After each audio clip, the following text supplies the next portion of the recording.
My mother-in-law, 57 female, told me she wants my 25 female unborn child to call her mom. Her reasoning: I am more important to my son than you. There's only one thing you can give him that I can't. She also insists that she can have a baby too if she wanted. I'm not special for being pregnant. This makes no sense to me, but she's batshit crazy to me at this point. She genuinely believes that I stole her son from her and don't deserve to have my own child refer to me as mom.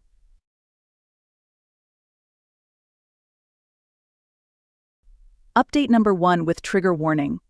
My mother-in-law has 1 TW. I was at 14 weeks and had a very bad fall where I landed on my belly. She put her stuff all over our living room floor to store it here for some reason, and I tripped on the mess.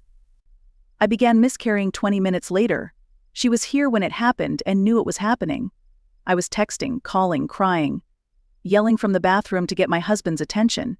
He came in, saw that I had blood overflowing from my shorts, and said he urgently needed to help his mom. He left.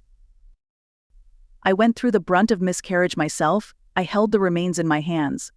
I begged him over text to come to the bathroom and help me, to hold me, to go through this with me.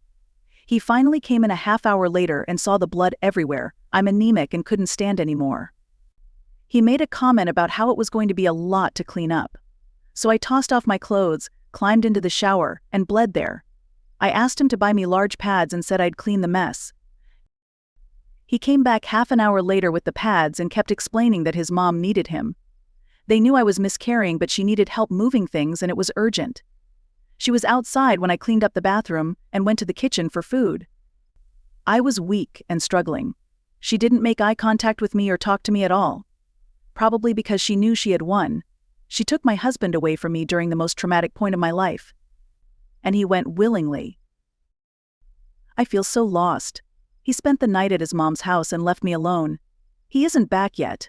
I've been alone with his kids from a different relationship who he only gets to see on weekends. He hasn't texted me and I haven't reached out either. I don't know why I wasn't important to him, why the miscarriage wasn't urgent, why he didn't want to hold me, why he won't come home. I'm so lost and alone and my heart is broken. She's probably celebrating while I'm mourning.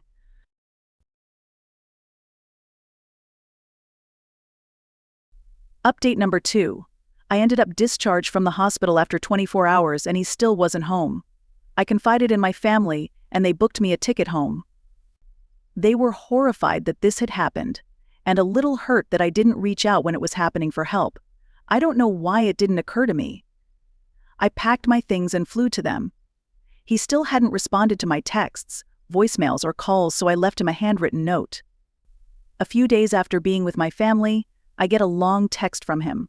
He said that he had to stay with his mother for the entire week after I had miscarried because she felt triggered by my miscarriage and needed his emotional support. He argued that she needed him as she and his father are divorced.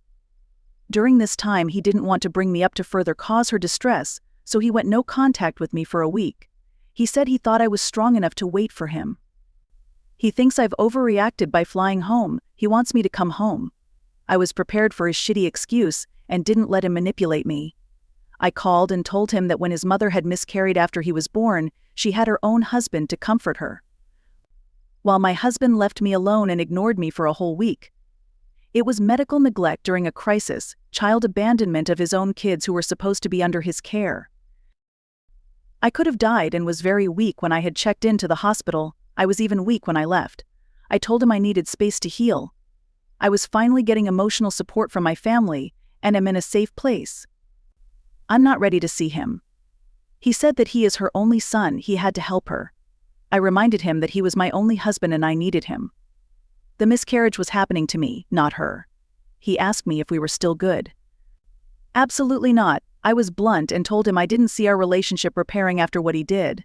His actions will haunt me for years. I cry myself to sleep every night. I miss my baby and marriage. Both of them died the same day. I haven't filed, but I plan on filing for divorce when I'm ready for it.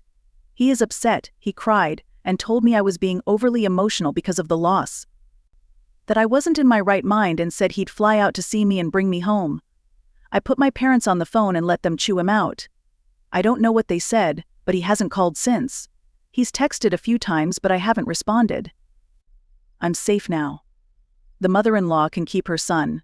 She hasn't contacted me at all since this all happened, and it's been a blessing. I've heard from mutual friends that she is blasting me to everyone over social media, but I'm going to stay out of it for my own peace of mind.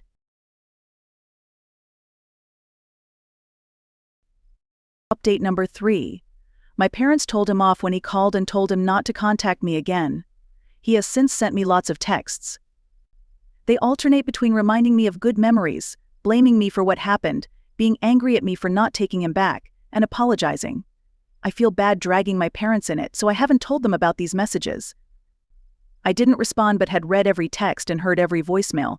I can't bring myself to block him. He's posted on social media saying he misses me and is waiting for me to come home. A week ago, a neighbor recognized him waiting outside our home and called the police. He left before they came. It made me so anxious and afraid. I am always worried that he'll be outside and peek through my window to make sure he's not, but I honestly do miss him and am still dealing with heartbreak. I loved him with all of my being, and it's taking time to come to terms with what transpired and how he treated me. It's brought up memories of other times he wasn't kind or considerate, other instances where he put others, mostly his mom, before me. I realize I was brushing off a lot of red flags. His ex has reached out a few times, his kids had a visit with their dad, and it was unusual for me to not be there. Update number 4. Life has been tough. I see pregnant women and cry. I still have my pregnancy app and it updates me on the fruit size of the baby each week and little facts. I can't bring myself to delete it. I'm so anxious about the due date I had and how it's approaching. I have covered all the mirrors in my space. I hate seeing how flat my stomach is. I feel like I failed to protect my baby. What if I hadn't tripped? It's been hard for me to let go of this baby. I'm in therapy and my therapist is kind and patient.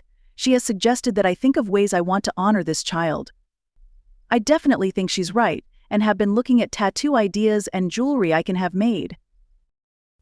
My dad has a lawyer ready to help me with the divorce process, but I haven't filed. My mom cares a lot and keeps trying to suggest old childhood friends or her friends' sons for me to talk to and get my mind off things. I don't think I could ever be in a relationship again. I feel numb and broken and like a huge piece of me is missing. I have been working for the past 2 weeks and am planning on moving out. I feel like I'm burdening my parents with my problems. They fuss over me, but I don't want to disrupt their lives, and I feel so bad that they have to comfort me. I don't want to be hugged or constantly checked in on. I'm not trying to be ungrateful, I just feel like it all doesn't help. The random tight hug and "are you okay" are constant reminders of what happened. I'm trying to do my best, but I feel so empty and unhappy. Sometimes I wish I had bled to death in that bathroom. Sometimes I wish I had left him before he had the chance to abandon me. So many regrets and scenarios play out in my mind. I often feel my mind heavy with dark thoughts and think I'd be better off dead. It's tough, but I'm going to try to keep moving.